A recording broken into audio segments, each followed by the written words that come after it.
আজকে আমরা যে ক্লাসটা করতে যাচ্ছি সেটা হচ্ছে টু প্লাস ভার্ব, যেটাকে গ্রামারিয়ানরা নাম দিয়েছে ইনফিনিটিভ। আমরা যদি বাংলা বাক্যের শেষে তে অথবা র থাকে তাহলে আমরা এই স্ট্রাকচারটা ব্যবহার করব। তাহলে আমরা বুঝলাম বাংলা বাক্যের শেষে যদি তে অথবা র থাকে তখন আমরা এই স্ট্রাকচারটা করব। আমরা প্র্যাকটিস করি। টু গো, গো মানে যাওয়া, টু গো মানে যেতে, টু গো মানে যেতে, টু ইট খেতে, টু সি দেখতে, টু রাইট লিখতে, টু লার্ন শিখতে, টু লিড পরিচালনা করতে, টু কুক রান্না করতে, টু বাই কিনতে, টু সেল বিক্রি করতে, টু স্পিক কথা বলতে, টু হেল্প সাহায্য করতে, টু ফাইট যুদ্ধ করতে, টু টিচ শিখতে, টু প্লে খেলা করতে, to evolution to do evolution উঁচু করতে, টু ড্রিঙ্ক পান করতে, টু ফ্লাই উঠতে, টু সিং গান গাইতে, টু স্লিপ ঘুমাতে, টু রান দৌড়াতে। তাহলে এটাকে বলা হচ্ছে ইনফিনিটিভ। তাহলে আমরা টু প্লাস ভার্ব, এখানে এই টু প্লাস ভার্বের পর অবশ্যই এস, ইএস অথবা আইএনজি কোনো কিছু যুক্ত করা যাবে না। এটা শুধু এই মেইন শব্দটাই থাকবে। তাহলে আমরা এবার আসেন কিভাবে বাক্য তৈরি করব। যেমন আমরা যদি একটা ওয়ান্ট নেই, ওয়ান্ট মানে চাওয়া, ওয়ান্ট মানে চাওয়া, তাহলে আমরা বাক্য তৈরি করি আই ওয়ান্ট আমি চাই, টু গো যেতে, তাহলে আই ওয়ান্ট টু গো আমি যেতে চাই, আই ওয়ান্ট টু ইট আমি খেতে চাই, আই ওয়ান্ট টু সি আমি দেখতে চাই, আই ওয়ান্ট টু রাইট আমি লিখতে চাই, আই ওয়ান্ট টু লার্ন আমি শিখতে চাই, আই ওয়ান্ট টু লিড আমি পরিচালনা করতে চাই, আই ওয়ান্ট টু কুক আমি রান্না করতে চাই, আই ওয়ান্ট টু বাই আমি কিনতে চাই।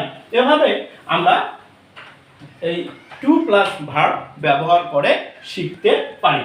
এবার আসেন আই লাভ আমি ভালোবাসি, আই উইশ আমি ইচ্ছা করি, তাহলে আই উইশ টু গো আমি যেতে ইচ্ছা করি, আই উইশ টু ইট আমি খেতে ইচ্ছা করি, আই উইশ টু সি আমি দেখতে ইচ্ছা করি, আই উইশ টু রাইট আমি লিখতে ইচ্ছা করি, আই উইশ টু লার্ন আমি শিখতে ইচ্ছা করি, আই উইশ টু লিড আমি পরিচালনা করতে ইচ্ছা করি।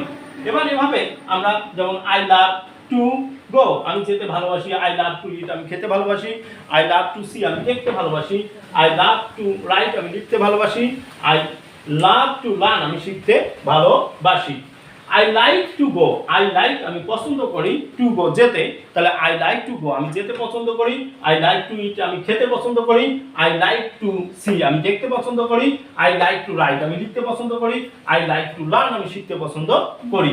আই ট্রাই টু গো আমি যেতে চেষ্টা করি, আই ট্রাই টু ইট আমি খেতে চেষ্টা করি, আই ট্রাই টু সি আমি দেখতে চেষ্টা করি, আই ট্রাই টু রাইট আমি লিখতে চেষ্টা করি, আই ট্রাই টু লার্ন আমি শিখতে চেষ্টা করি, আই ট্রাই টু লিড আমি পরিচালনা করতে চেষ্টা করি, আই ট্রাই টু কুক আমি রান্না করতে চেষ্টা করি। পরে বাকি ভার্বগুলো দিয়ে আমরা প্র্যাকটিস করব। তাহলে এখানে আমরা 9টা সাবজেক্ট লিখেছি। তাহলে আই ওয়ান্ট টু গো আমি যেতে চেষ্টা করি, আই ওয়ান্ট টু গো আমি যেতে চেষ্টা করি, উই ওয়ান্ট টু গো আমরা যেতে চেষ্টা করি, ইউ ওয়ান্ট টু গো তুমি যেতে চেষ্টা করো, ইউ ওয়ান্ট টু গো তোমরা যেতে চেষ্টা করো, হি ওয়ান্টস হির পরে অবশ্যই আমাদের এস বসাতে হবে। তাহলে হি ওয়ান্টস টু গো সে যেতে চেষ্টা করে, শি ওয়ান্টস টু গো সে যেতে চেষ্টা করে, দে ওয়ান্ট টু গো তারা যেতে চেষ্টা করে, ইট ওয়ান্টস টু গো ইয়া যেতে চেষ্টা করে, Rana wants to go Rana যেতে চেষ্টা করে। তাহলে যদি আমরা এভাবে প্র্যাকটিস করি তাহলে আমরা আরো একভাবে প্র্যাকটিস করতে পারি। যেমন আই ওয়ান্ট টু গো আমি যেতে চাই, আই উইশ টু গো আমি যেতে ইচ্ছা করি, আই লাভ টু গো আমি যেতে ভালোবাসি, আই লাইক টু গো আমি যেতে পছন্দ করি, আই ট্রাই টু গো আমি যেতে চেষ্টা করি। উই ওয়ান্ট টু গো আমরা যেতে চাই, উই উইশ টু গো আমরা যেতে ইচ্ছা করি, উই লাভ টু গো আমরা যেতে ভালোবাসি, উই লাইক টু গো আমরা যেতে পছন্দ করি, উই ট্রাই টু গো আমরা যেতে চেষ্টা করি। তাহলে আমাদের এই সাবজেক্টগুলোর সাথে আমরা যদি এই 5টা ওয়ার্ড ব্যবহার করি এবং তার সাথে টু প্লাস ভার্ব ব্যবহার করি তাহলে আমরা হাজার হাজার সেন্টেন্স তৈরি করতে পারবো। অবশ্যই যদি আমরা আমাদের ফ্লুয়েন্সি বৃদ্ধি করতে চাই তাহলে অবশ্যই আমাদের এভাবে প্র্যাকটিস করতে হবে। Thank you all.